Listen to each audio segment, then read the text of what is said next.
Today here I'm interviewing Rusat Ramgopal, who is a candidate for New York City District Council 28. Great to have you, Rusat. Thank you, Navesh. Thanks for having me. So my first question for you is to please introduce yourself to the voters.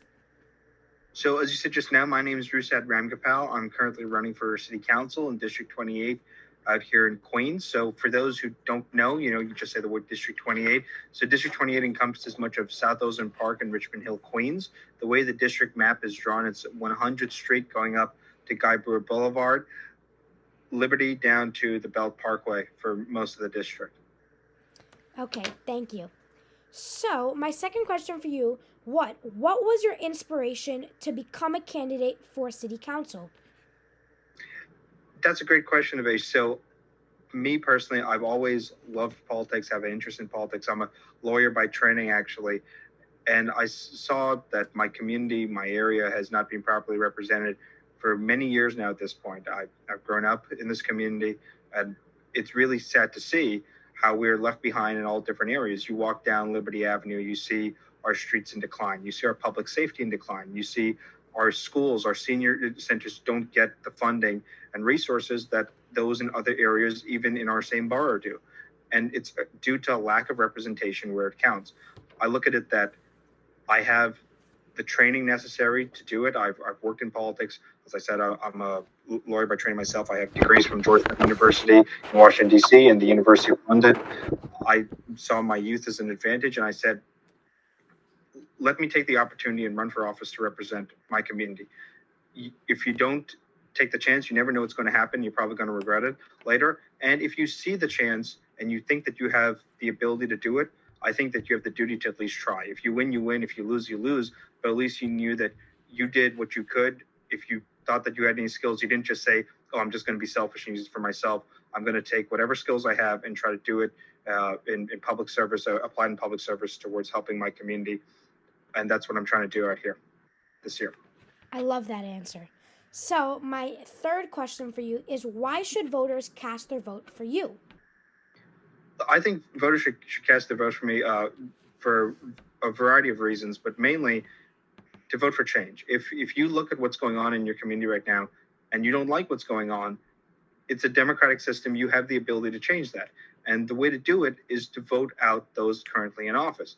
In this case, we have city council up this year. I'm running against the incumbent. The incumbent's been there for 2 terms. You already know what her record is because you've seen it over the past 6 years. If you like what's going on, which most people don't like what's going on, but if you like what's going on, then I guess then you vote for her.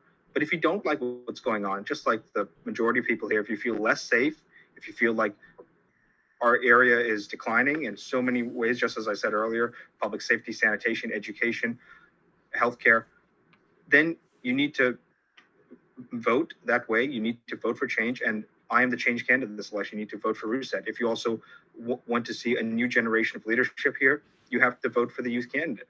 If you want to see, look, we're in the heart of Little Guyana. If you are disappointed that this Guyanese community has never received proper representation, you have a choice in this election right here. And it's what I don't want to see is I don't want to see voters who are, disappointed in all the areas I said just now. I don't want to see them not turn out on election day, but complain later.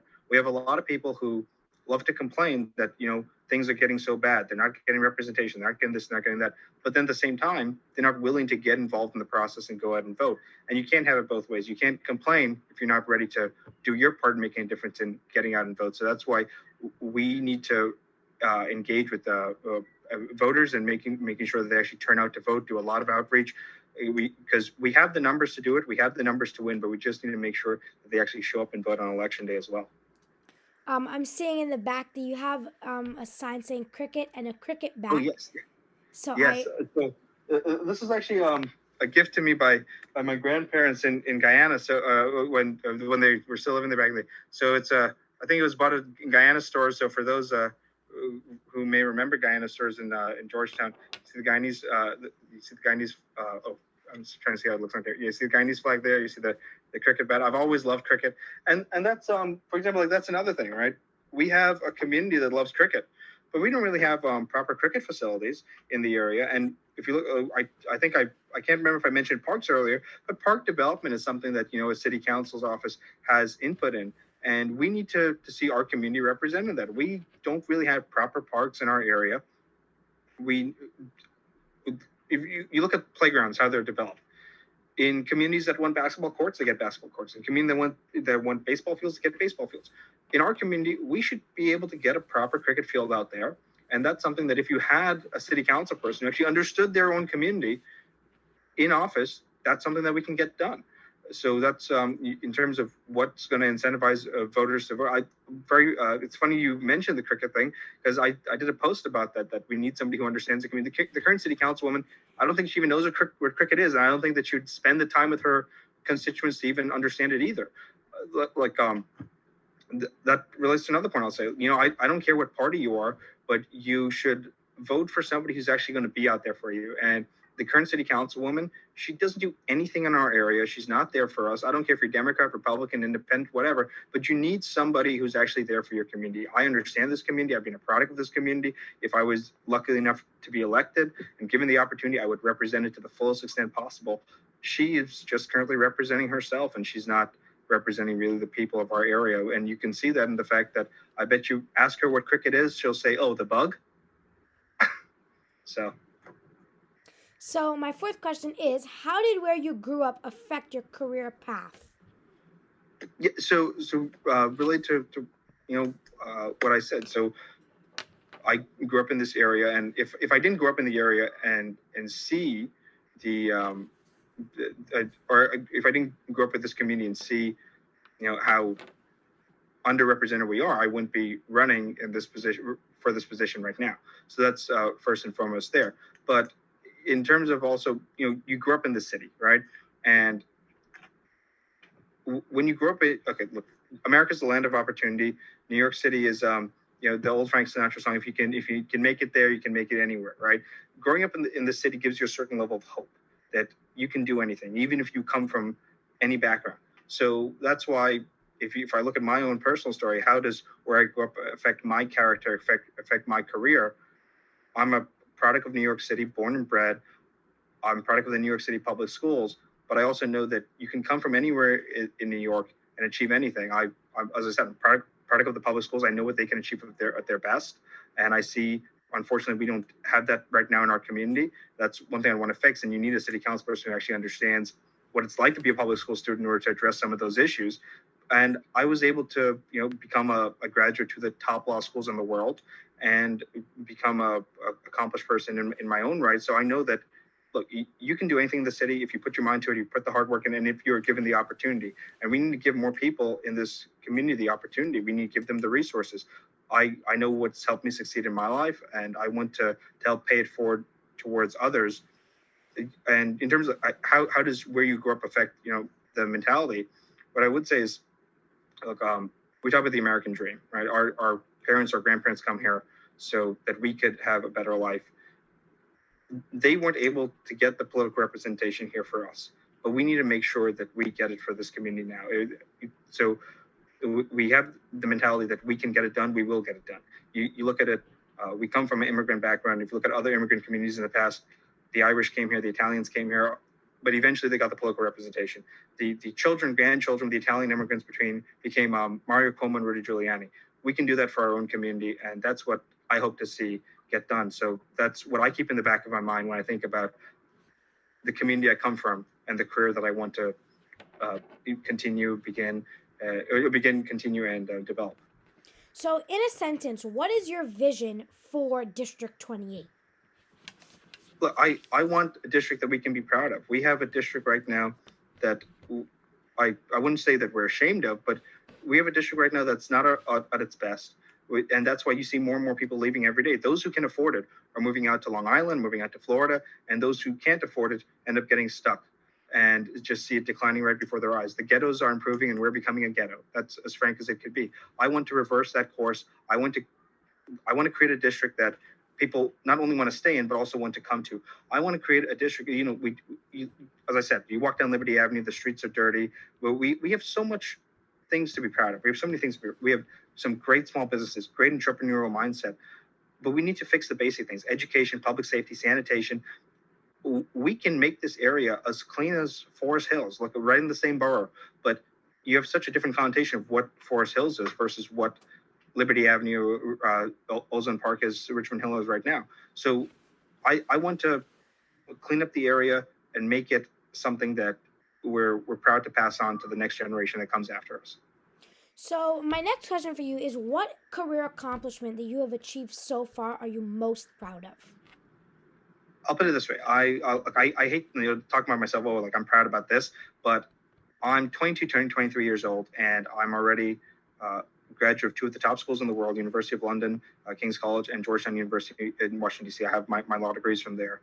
I have worked on political campaigns. I've worked for the U.S. State Department, and I'm currently a major party nominee for New York City Council, all before I turned the age of 23. So I've done a lot in a very short amount of time, unlike a lot of politicians who spend a lot of time doing very little. So if I were given the opportunity to get in, I promise you I'd continue that trajectory of getting a lot done in a short amount of time, not just for me, but for the people of this community who desperately need it. So, my next question is, explain a day in the life of a candidate for city council. That's actually a very good question, because I think that a lot of people have this image of, okay, what it is versus what it actually is. So going around, you get to meet a lot of people, and there's good and bad and everything in between, right? There's some people who are going to be like so happy and say, we love it. We see somebody out here finally trying to represent us. And there's some people who are just like, I am not interested in politics, and please don't talk to me. So you, no matter who you deal with, you have to always have a smile on your face, and because you want to represent all of them at the end of the day. That is going to be your job. So you want to, even if they don't want to hear about politics now, because quite frankly, you can't blame them sometimes. So many politicians in the past have disappointed them, and that's what I want to change. I try to tell them, the same people you hate are the same people I hate, and that's why I'm trying to run to replace them. So they disappointed you, they disappointed me too. You can approach it by complaining, or you could approach it by putting your hat in the ring yourself and trying to make the difference. That's what I'm trying to do, and I'd love if people in the community come on board, join me in this campaign, join me in this movement, so that we can get the change this November. The election is November 7, 2023. I think we have the ability to get it done. Everything has to come together in order to make it happen, and that's what we're out there doing every day from now till November 7th. So we're going out, we're meeting everyone from just the guy on the street to the small business owner to the community leaders, faith leaders. So I've probably shaked about 5,000 hands over the past few months, if I was to estimate, like from March to now campaigning out here. You meet everyone, you just have to shake their hand. Hi, I'm Rusat, how are you doing? And sometimes you're out there from like morning at 8. There were days that I was out there from like 8 o'clock in the morning to nearly 12 at night, and you're just tired, especially there's something called the petitioning process, which is when you have to get the signatures in order to be on the ballot. And that's it's a very interesting process to I've met people who go like, oh, how hard is it to really run? I think that when you have to go up to strangers' doors, knock them, and see if you can get their signature, it's a lot harder than it seems. You probably have to knock about 10 doors to get one signature sometimes, because people, either they're not home or they just don't want to be bothered. So that was a very interesting part at the beginning that we went through, but I'm glad that we got through that. We got enough signatures. We got on the ballot. We're on the ballot on both the Republican and independent lines, which is something that I think a lot of people might find interesting. When I tell them, they wonder, wait, how could you be on two lines? New York has a very interesting law that allows you to be on more than one line. And that's something that Michael Bloomberg did in the past. He was both Republican and independent. And that's what I try to echo now, too, that I remind people, Bloomberg did it. He was a moderate Republican. He did on the Republican and independent lines. That's frankly how you can win in New York, by not being a Democrat. If you're both a moderate Republican on the independent line, that's how Bloomberg did it. That's how I hope to do it this year. I would say the word Republican to some people, they think certain things, and it's a negative connotation to them. But what I would remind them is, let's not focus nationally. Let's focus locally and New York City. We know what it was like under Bloomberg and Mayor Giuliani before that. It was a much cleaner city, much safer city than it has become under Eric Adams and Bill de Blasio before him. So, a day in the life of the candidate, you have to meet everyone, and you're going to face all types of reactions, more good than bad, and thankfully so. But you just have to always keep into check. You're going to meet people who are happy to see you. You're going to meet people who aren't happy to see you, but you always have to be happy to see them. Okay. So, what suggestions do you have for upcoming youth that are inspired by you? But thank you, Navesh. I appreciate anybody who is inspired by me. It means a lot to me. That's exactly why I'm doing it. I want to create a better example for the next generation. I look at it that Guyanese we have some of the best values. We're hardworking people. We achieve so much, but frankly, we've for far too long been represented by the worst among us, right? If you look at you look at what are Guyanese most famous for, you'll find some New York Post story about a Guyanese guy stealing finches, right? Rather than or smuggling finches into JFK Airport. I think he smuggled into the hair rollers. Or you won't see the stories of the Guyanese becoming doctors and lawyers but I want to make sure that we get the Guyanese community on the map. I want to make sure we get that political representation. And once one domino falls, everything else falls from there. I want to get that done for our community, and I would encourage young people to get involved. And whatever dream they have, they want to be a doctor, they want to be a lawyer, you can become anything in this country. You always have to just put in the hard work, keep the dream going, and get it done. Don't let people deter you. You're always going to have the people who praise you, and you're always going to have the people who are going to be naysayers and say, "Oh, what, you think you can do this? You think you can do that?" As long as you think you can do it, and when you get it done, the same people who said you couldn't do it are going to be the ones lining up to shake your hand and smile as if they never said anything to you in the first place. So just remember, they're going to be the negative Nancys in this world, but just keep them to the side, be polite to them, but just keep going towards whatever passion, vision you have. I think you can get it done. I encourage you to get it done. I speak from experience in terms of getting it done myself, and whatever way I can pave a way forward for anybody else, then I know that it was worth it. Look, if I leave this campaign or run for office, or hopefully being in office myself, having made the life of the Guyanese youth in the future easier to achieve their dreams, then I know that I did something worth doing in this world. So, my last and final question is, what advice would you give to me as an 11-year-old who is pursuing their passion?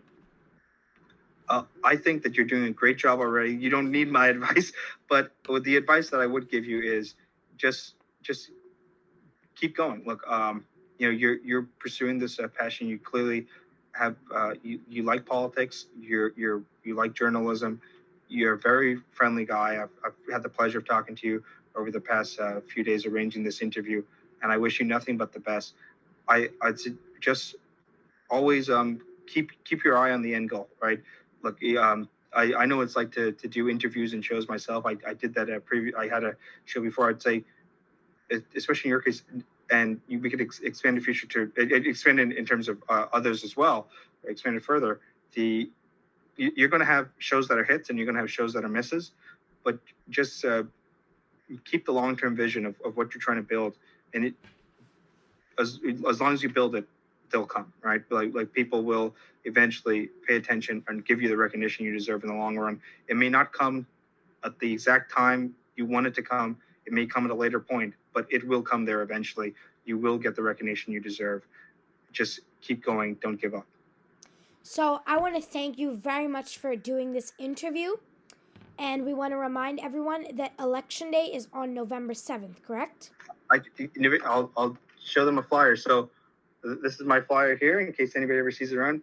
Vote for Change, New York City Council District 28, Rusat, Ramgopal. Vote for our community. The election day is November 7, 2023, but we have early voting before that, October 28th to November 5th. And that's something that, I want to encourage people too.